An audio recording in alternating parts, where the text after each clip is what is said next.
For today's video mga katrops, panibagong araw, panibagong luto, serya na naman tayo ngayon. At ayan, nagluto nga pala ako ng iba't ibang putahe tulad nitong igado, pakbet, tsaka itong cauliflower na sinaugan ng karne ng baka.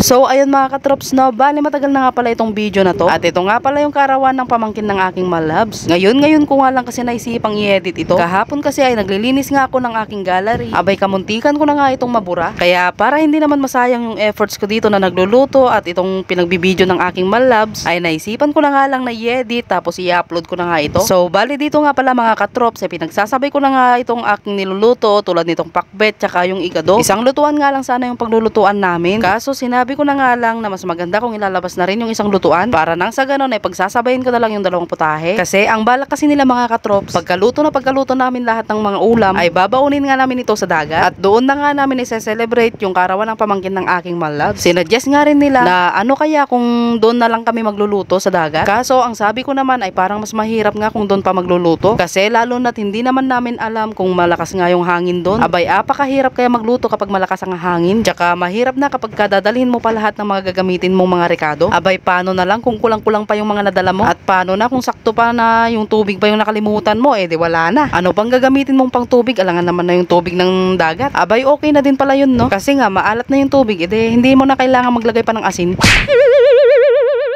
Kaya naman ang sabi ko sa kanila ay mas maganda na nga kung dito na nga sa bahay tayo magluluto. Dahil bukod sa maluluto mo ng maayos yung mga ulam, ay mas makukuha mo pa yung tamang timpla na gusto mo. So ayun, bali dito nga pala mga katrops, no, bali naluto ko na nga pala dito yung igado at yung pinakbet. Kaya naman isinunod ko na nga ring lutuin itong cauliflower. At ang luto nga na ginawa ko dito ay yung style beef broccoli. Bale, ang balak nga talaga sana nilang bilhin ay broccoli kasi nga nauna nga nilang binili yung karne ng baka. At nung bibili na nga sana sila ng broccoli, ay nagulat nga sila sa presyo dahil talaga namang napakamahal pala. Tsaka pagkaliit-liit lang. Kaya naman itong cauliflower na nga lang yung binili nila para nang sa ganon lahat ng tao dito sa bahay ay makapag-ulam. So ayun mga katrops, no, bali sa pagkalipas nga ng mga ilang minuto ay naluto na nga natin itong cauliflower. Abay tignan nyo naman yan mga katrops, so talaga namang sa itsura pa lang alam mo na no. Habang nagbo-voice over nga ako na itong video na to kumakalam na tong sikmura ko. Abay kulang na lang talaga, kumuha na ako ng kanin at sumandok na nga ako dito ng aking uulamin. Abay tignan nyo naman kasi yan mga katrops, sa itsura na pa lang ng tatlong putahe na to ay talaga naman. So bale hindi nga lang pala ito yung lulutuin ko mga katrops dahil meron pa nga kami ditong sinalang na pang sopas. Tsaka yung sa kabila naman ay nilagang pata ng baboy. Bale dito nga pala mga katrops ay binuhos ko na nga dito yung 2